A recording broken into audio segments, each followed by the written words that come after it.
All right. So the topic for today is discipline versus punishment, the difference there, just the tools that we can use. So the first thing is, of course, just a baseline. What is discipline?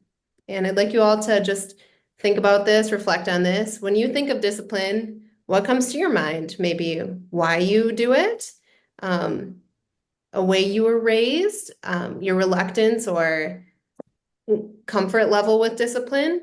If you could share a word that comes to mind or a brief thought around that. I think of correction, like not pun well, yeah, not punishment. That's kind of, but yeah, correction or like guidance. Yeah, I was gonna say disciple is like to teach. Mm. Discipline is about teaching instead of punishing. Yeah. I guess my mind, I went to sort of like self-discipline and restraint. And so kind of an element of understanding what's needed and sort of making yourself do what is right kind of thing, which Yeah, is yeah, not the same as how we use it, but yeah. right. It's all intertwined though, right? Like having the discipline yourself to have that self-control is related to disciplining our children for sure. Um, Sorry, one moment. Gotta close the door.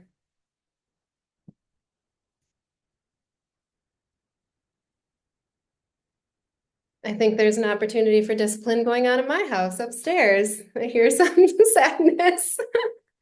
Anyway. All right. So think of a time in your, thank you for all sharing those ideas. And I love that different things came to mind and are interrelated, but a little bit different too. So think of a recent time in your own family life when you disciplined your child and what that looked like. You don't have to share, but if we could just all reflect on that for a moment. Maybe something that happened recently in the past week, or maybe when your kids were much younger and some like a time that really stood out for good or bad reasons. And Well, we had a bit of a closet fiasco happen at our home where she had friends over and they had like a fashion show. And then I said, you need to clean up. And when that came to be, what they did was just literally shove all of her clothes like behind the ones already hanging up so that it appeared to be. And we had a discussion on then the amount of work it actually takes to clean it up now that you've done this and how we should approach it next time and use your voice and tell your friends like, no, we got to hang everything back up and put it on the, bars in the closet and just put the like she was like standing in front of it like there's nothing wrong. What's wrong with my closet? So, yeah. and how did that go? Like once you had that conversation, was she Um, receptive? What kind of headspace were you in? I was very tired and I was trying very hard not to be like preachy or lectury, which is hard to do when I'm tired. So I had to just pause and say, that isn't how we clean up. And I think that you know that. So tomorrow we will be working on this together to make it better. And she just stood in her closet and kind of had this like long, sad face. And she just kind of looked at me and I was like, do you need a hug? And she was like, yes, and just started crying. Um, but it was resolved. And then today we did like we followed through and I said, we got to take all this out and you got to hang it back up and we'll work together.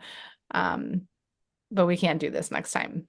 And so we'll see how next time goes. But I don't need to take all of your time talking about my one incidents, but that was a discipline moment, I would say.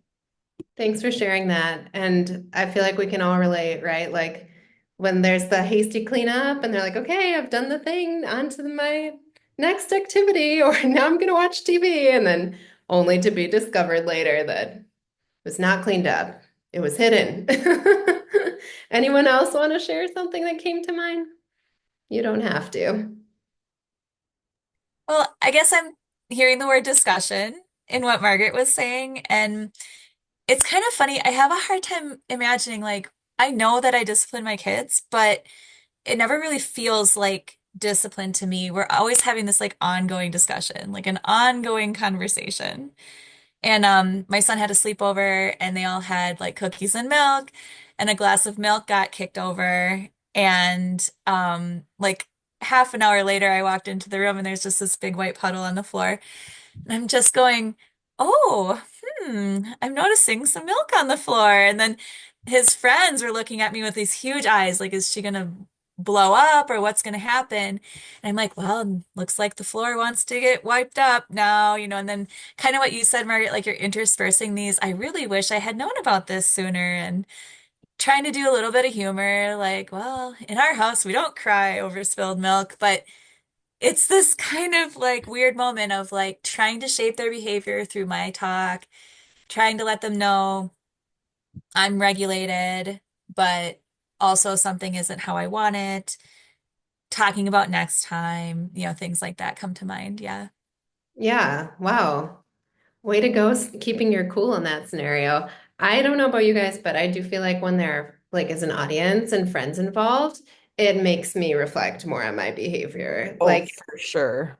I want to stay more, I'm more likely to stay like in check because there are other little ears around versus lose my cool on my own kids when it's just them. Thanks for sharing that, Sarah. Yeah, and I mean, I've got my grandma's always like, "Oh, I guess the floor wanted to get washed." Like, so I've got a little bit of like someone else I can pretend to be, and that definitely helps me keep my cool too. Yeah, yeah. Did you have something you wanted to share, Catherine, or no? All right. Well, those are great examples. So, as Margaret brought up earlier, to discipline means to teach. And when we think about discipline, I don't know that that's often the first thing that comes to mind traditionally. Um, we think of our kids needing correction and guidance for sure, but really to teach is about giving them the skills to act in ways that they need to for the world, right? To follow these social guidelines. So, in a heated moment of friction with our child, how can we get in a calm headspace where they are capable of receiving that instruction and being in a learning mindset?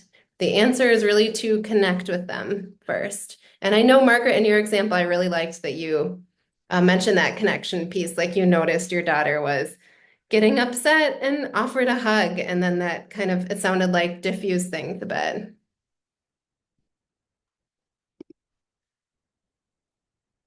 So this connect and redirect strategy is from the Whole Brain Child book by Dan Siegel that was on the previous slide. And why do we do this when we're approaching discipline? By connecting first, we help our kid feel that sense of belonging instead of being on the defense right away.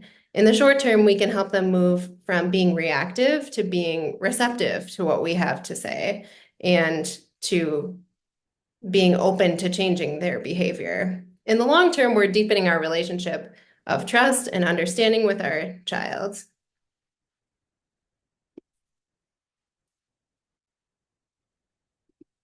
So how do we connect with them first? We can focus on the why behind their behavior. So I just included some examples of what that would look like. So saying, oh, you hit your brother because you were feeling really frustrated that he took that toy away from you, rather than, oh my gosh, what is wrong with you? Why would you hit him? You're so much older than him and you know better. We've talked about this. Or you didn't clean up your art project mess like I asked you to. And this is kind of reminds me of what you were saying, Sarah. Like, I'm wondering if there's something about cleaning up that felt difficult, or I'm wondering if the table wants to be clean now so that we can eat dinner. I feel like I go to this one a lot with my kids, trying to give them a little gentle nudge without painting them in a corner and going on the defense. Like, I wonder if there was something that felt difficult about that. Do you want to share with me? Do you want to tell me? That can be like a way to help them open up and soften a bit. We can help our child feel felt in a variety of ways. So validating their feelings, if they express that they were angry or embarrassed or misunderstood, we can reflect that back to them. Even something as simple as just using our body language, like getting down to their eye level if they're little, giving them a hug or just touching them on the shoulder, or even just, having an empathetic approach with them with our facial expressions. We can totally stop talking and just listen to what they say if they want or are in a space where they want to share with us. Um, do you have any thoughts about these connection pieces? Anything surprising or come to mind? Yeah, Margaret?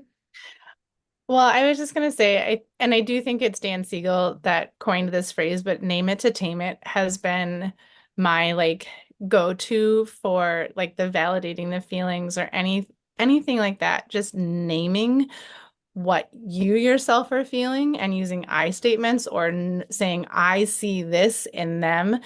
Um, just really like what it says is tames the situation. It just kind of brings it down and it maybe even makes that connection piece easier, at least like in my experience it has. And I think, has anyone ever seen that like picture of like the boat on like the choppy water and then the boat on the calm and then it shows like what it is together? Has anyone seen that? It makes me think of that co-regulation piece. So like everything that you have said and this feeling felt makes me think of that co-regulation, like joining them where they or inviting them to come down to your level so that like you're not joining them at this like elevated place. You're inviting them to come down so you can travel together. I don't know if that makes any sense, but your list there made me think of that diagram. Yeah, Yeah, it completely makes sense and brings up a good point that how we are with our child is going to affect, how receptive they are to us and how ready they will be to hear from us and learn. Were you going to say something, Catherine? yeah, and the focus on the why behind the behavior, it really kind of summarizes it to me as like it's empathy, like just focusing on the why behind their behavior. And like Margaret said, our own why, like why we might be feeling dysregulated about something before we discipline, or just like the empathy for softening. Like this, everything you said has just made me think of a different word for it. hmm And I like to think about too with this connection piece, it's not just us connecting to them and them back to us, but also us with like ourselves, right? Like I know that whenever I reflect back to my child or just the name it to tame it, like name out loud what's going on, it helps me process like, oh, they're having a really hard time right now. They are feeling really frustrated. It just like gets me in a different space than I need to control this little being. For sure. I actually find myself saying that to my husband too, which is well, anyhow. I'm not sure he appreciates, but it also helps me reframe when I have times like, oh, Yeah. she's just having a hard time. Like, this is okay. Like, she's having feelings, kind of thing. And saying it to him also helps me remember it. Yeah, I think this can work across age spans. Everyone needs to feel felt and feel understood. And then for the redirect piece, how do we do that? Again, it goes back to remembering that discipline is teaching. So we can ask ourselves, why did they act this way? What was going on inside of them, internally, emotionally, or externally? Was the situation very overwhelming and it was just kind of leading to this moment of dysregulation? What lesson do I want to teach here and how can I best teach it? I think that's like such a basic question, but maybe one we often overlook. We can, in the heat of the moment, throw out a punishment that we think is going to get them to comply quickly. Fine, no Mario Kart tonight then, if you're not going to do that, if you're not going to listen to me.